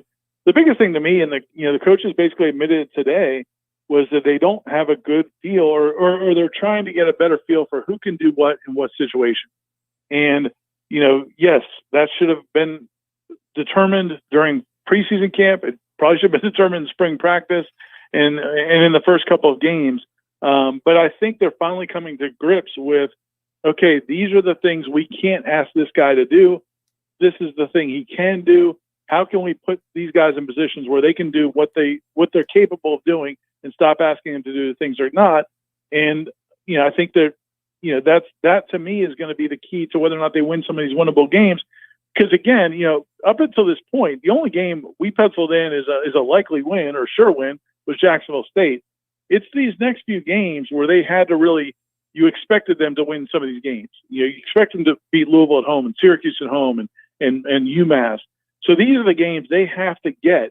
And the only way they're going to do that, I think, is if they really focus in on what guys can do, who they can count on, and really stop trying to do everything. Stop trying to get everybody touches. Focus on the guys who can get the job done and you can count on. And I think that if they do that, I think that's going to be a recipe for success. If they can just get a couple wins, I think that's going to do a lot for just the player's psyche, but obviously also the fan base. What do you think? And it's the last one because I just was stunned when I got up this morning and saw it. What does Vegas know that we don't, that would only have Louisville as a 2-point favorite? Yeah, well, I mean, I guess part of it depends on what do you think of that UCF team they just beat? I know, I don't know. I mean, I watched that game. I didn't think either team was all that good, certainly not defensively. And so, they looked horrible in their season opener. And then their other game, they really didn't play anybody. So I think I just think that Louisville team is going to be kind of like Florida State. I think there's going to be good moments and bad moments. And kind of how things, to me, I think they're very similar teams. It's in Tallahassee. From watching that Louisville team, I would not look at them and say, oh yeah, I'm going to lay points with them on the road against many teams. So I think it says more about Louisville than it does about Florida State. Yeah, I don't think it's a great team. Obviously they got the big interception late to beat UCF and, but when you've lost at home to an FCS foe, it's hard to reckon that you're going to rise up here and get a win, but I suppose they could. I just wanted to hear your thoughts on that because I was kind of surprised the number was that low. Always appreciate it, brother. Be well. Thanks, Jeff. See you, man. All right, take care. Yeah, for those that don't know, on Friday night, Louisville won 42-35 over UCF. I said before the season, just because he has a name synonymous with the SEC, for the last number of years. People thought the idea of UCF getting Gus Malzahn was a good hire. And I feel like Gus Malzahn has been shot for some time. Not a real good football coach for a number of years now. And I'm talking about watching them week to week, game plan wise. Gus was checked out. So I already have issues with what I'm seeing him do at UCF. And if I were a UCF fan, I'd be getting nervous about what's happening there because Louisville isn't a great team. I don't know that doesn't, that matters. They may come in here and win by 28 because we're horrible. So, it's again, a game that if you just like college football, you're not watching, put it that way. If you like college football, you're like, oh, no, don't put that on my television. And we said I don't want all that suck to rub off in my living room here on my television. Can't have that. Yes. Yeah. Phrasing. It's a phone conversation we had a couple times this weekend. We're talking about the other games. I got done with the post-game show. We had a call, just chatting, shooting the breeze, and I'm watching a little bit of Virginia, North Carolina, and you're watching Penn State and Auburn. That was a great game. That was a good second half, really good second half. Yeah. And it's like a different sport. We came back to that a couple of times. It's like you're watching a different level, a different sport. I watch just as you do, and any of us that are sporting guys or gals or just love the sport. I watch a lot of college football, and there have been years where we weren't good, but I wasn't floored at the juxtaposition of what we were attempting to do and what other teams could or could not do. This has left me absolutely at times just gutted because you see really average teams in their respective conferences playing a brand of football that I 100% know would lead to them beating us by 3 touchdowns or more. And then again, I take a step back and say, but that's Kansas. You shouldn't gaze upon another 2 teams playing the game of football and have it look like a foreign sport compared to what we're attempting to do. And almost every time I'm watching any game anywhere, that's the sense that I get. And that is, even Nebraska. If you watch this past weekend, no. even don't Nebraska, say that. Don't do that to us. Buddy, you take us over Nebraska right now? No chance. I don't even want to think about that. No chance. That's where we are.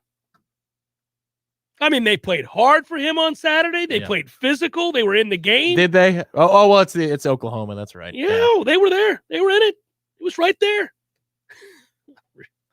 It's the Jeff Cameron Show on 93.3 Real Talk Radio and Warchant TV.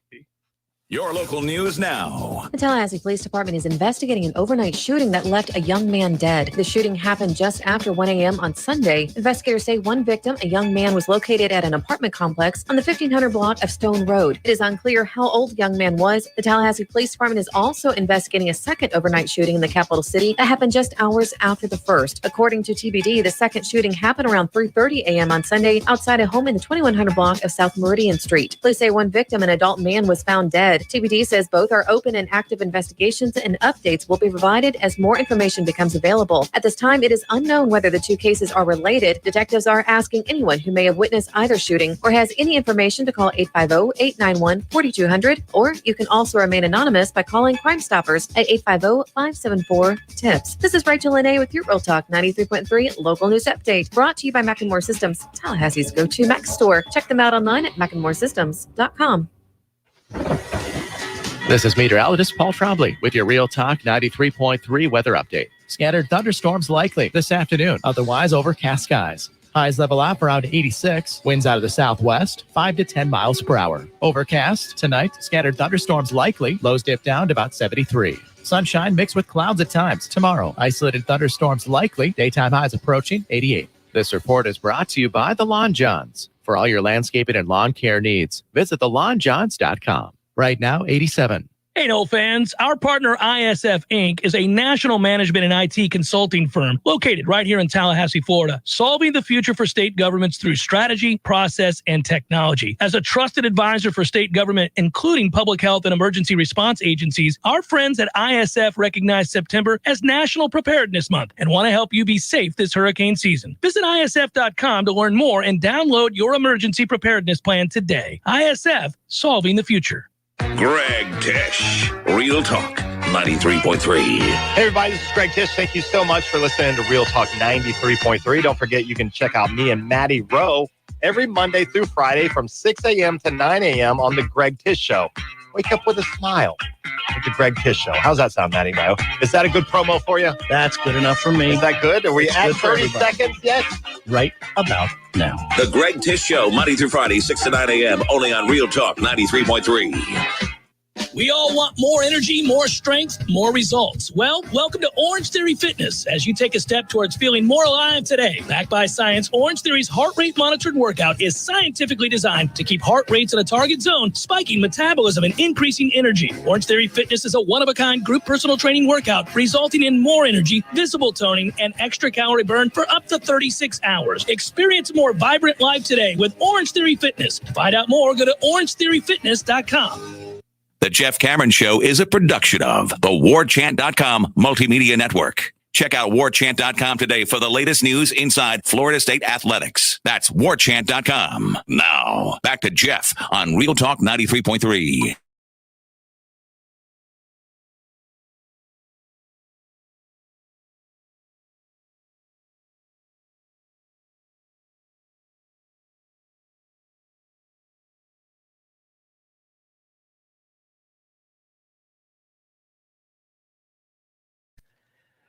I met Ziggy Marley and hung out with him for, I don't know, a good hour and a half. Oh, okay. So did it feel like 6 hours? It was incredible. Okay, that's what, No. This is a great story. I was a senior in high school. Mm-hmm. Ziggy Marley and the Melody Makers played Janice Landing on the Tomorrow People tour. And remember the name of the tour? Well, it was like Ziggy Marley and the Melody Makers' first real record. Anyhow, so they played Janice Landing. My girlfriend at the time was part. She went on to get a journalism degree from Indiana. She wrote nationally. Was a really talented writer. She was kind of like a student writer for the St. Pete Times. So she ended up being able to on Fridays where they had that insert with all the entertainment. I can't remember what it was called. Where they would tell you what's going on in the Tampa Bay area. She would get to write for that. And it was an opportunity of a lifetime. And she got to go to do a review of that show and also an interview leading up to it. And she said, "Hey, I'm going to interview Ziggy Marley before the show on Friday. Do you want to go?" I'm like, yeah, I want to go hang out with you and Ziggy Marley. So they agreed to do this interview an hour before the show. 1 hour before the show, we get there and go backstage. Yeah, we have a photo of you backstage. Yeah, actually, it's going up right now. There it is. Yeah. Unbelievable. We go backstage. It is everything you think it would be. Yeah. I mean, I don't think I said a word. Yeah, probably for 4 hours. Mm-hmm. And we just sat there. But she had to do I wonder why. She had to conduct this interview. I wonder why you couldn't speak. And he was fantastic. He was great. And the show was fun. And anyhow, just an aside, one of my great memories hanging out with Ziggy Marley backstage. The whole family. It was incredible. It was a huge band. Good times, Tom. If a tree falls on your roof, that sucks. You're going to have to call my friends at T-Spark Enterprises because they can help you not only fix your roof, but he's a general licensed contractor. They can also take care of any structural damage. So make sure you give T-Spark a call today. Probables fired up. Let's go. It's time for, how you say, with the pitching, probables? Brought to you by North Florida Payroll Services, locally owned for nearly 15 years, offering payroll and HR services, including full online applicant onboarding and integration into payroll. Save your company money and headaches today. Head to northfloridapayroll.com. Bam! Yeah, that was impressive. Woo! NorthFloridaPayroll.com. Just because it was so fast, in case people need to hear it again. Second game of doubleheader, Royals, Kansas City, TBD. Don't know why I started there. Pirates, Reds tonight, Dylan Peters, Vladimir Gutierrez. White Sox, Tigers, Carlos Rodon, Matt Manning. Nats, Marlins, Eric Beatty, and Jesus Luzardo. We got the Orioles and the Phillies, John Means and Ranger Suarez. Rangers, Yankees, AJ Alexi and Nestor Cortez. Blue Jays, Rays, Robbie Ray. Yay! Shane Baz goes for the Rays. First career start. Cardinals, Brewers, Jack Woodford and Freddie Peralta. Astros, Angels, Humber Valdez. Jaime Barrea. Mariners, A's, Tyler Anderson, Sean Manaea. Always that matchup forevermore. Braves, D-backs. Huscarnoa and Humberto Mejia. And that is a look at those that shall reside on the bump.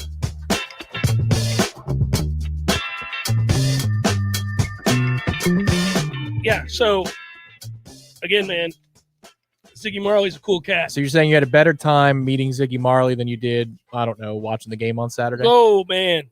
Okay. I couldn't understand him. His accent was so thick.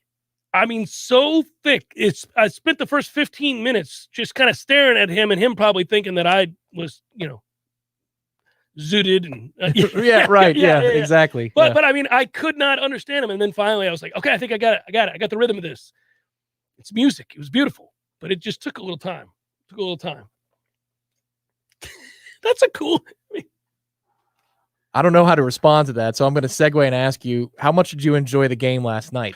Hey, real quick, Tom, I addressed this first hour of the show. Good for your Bills. That's a huge win, especially for that Bills team. Yeah, if you're going to talk junk, then show up on time, Tom. Yeah, what's man, your problem, man? I was happy. Come on. I was happy to donate. Just be on time. Let's go. I was excited to do your Bills were on time. Yeah, it's a big. Least you could do. It's a big win. Come on, man. I did pick Miami. Get it together. Lost that game terribly. Did go 7-3 in my bets. It's all right. I'll live with it. I ain't out here going 10-0. It's okay. Set your alarm. Ouch. Yeah. I was here right on time. Owned it right off the bat. It's okay. No action on to tonight's game other than I need one of Detroit's running backs to gain 2 yards. Pick against the Bills again this week. I won't be here to see it. I'll miss you, but go ahead and pick against them. Good work, Tom. Good work, Matthew. And thanks to all of you. Hang in there. Woo, it's tough to do. I know. Appreciate you.